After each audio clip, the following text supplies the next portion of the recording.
Hi everyone, this is Dr. Sarala. Welcome to Millet Magic. For those of you who want to eat something special but don't have the time or are feeling lazy to make a biryani, for those of you who are looking for a dish which can be quickly made and packed into your lunchbox, for those of you who have gastric issues and find it difficult to eat too much masala, Pudina rice is the perfect dish. Easy, quick, tasty and healthy. What else could we want? So let's quickly see the ingredients required to make Millet Pudina Rice. First off, you will require 2 cups of millet rice. I prefer to use either little millet or barnyard millet for making Pudina rice. And as usual, the millet needs to be soaked for 6 to 8 hours. For 2 cups of millet, I have used 4 cups of water. So note the ratio millet is to water is 1:2. You will also need 2 full bunches of pudina. Pudina or mint is a green with lots of flavor and multiple health benefits. To mention a few, it is rich in vitamin A, is good for your eyes, and aids in digestion. Next, you require 2 small potatoes cut into cubes, 1 cup of fresh green peas, around 6 to 8 green chilies. You can use more or less as required. 1-inch piece of ginger, a few pods of garlic, 2 inches of cinnamon, 3 to 4 cloves, a teaspoon of peppercorns, 2 teaspoons of jeera and half a teaspoon of mustard seeds. You will also require a teaspoon of turmeric, salt to taste, 3 to 4 tablespoons of desi ghee and some cooking oil.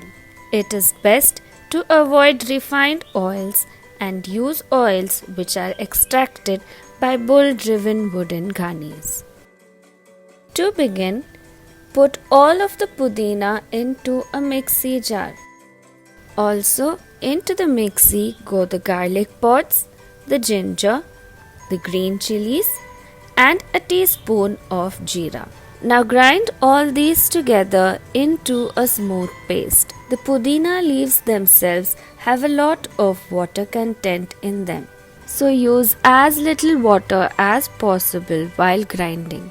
In a vessel, bring a little water to boil. Add in the green peas and allow them to boil for 3 to 4 minutes. Then add in the potato cubes and boil for another 3 to 4 minutes. When the potatoes are still firm and the peas are 3/4 done, add in a little salt and set aside. The peas and the potatoes are going to cook for a few more minutes along with the pudina rice.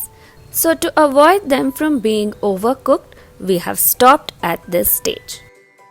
Now in another thick bottomed vessel, heat 3 tablespoons of oil and 2 tablespoons of ghee. Once it is hot, add in half a teaspoon of mustard seeds, 1 teaspoon of jeera seeds and allow them to splutter. Also add in the cinnamon, the peppercorns and the cloves. Note that in this recipe we are not using any garam masala powder. We are using very little of whole spices and this ensures that the dish is light and very easy on the stomach. Now quickly, before the spices burn, add in the pudina paste. Turn down the flame to sim and mix well. Add in a teaspoon of turmeric and with occasional stirring, allow the pudina paste to cook well on a low flame. After 3 to 4 minutes, you will see the oil separating. It is then time to proceed. Slowly add in the water which was used to soak the millets. Millets are rich in water-soluble vitamins and minerals which would have seeped into the water during the soaking time. We do not want to throw away this water and lose the nutrients. Cover with a lid and allow the water to come to a boil. Add in salt to taste and give it a nice mix. Then add in the soaked millet little by little.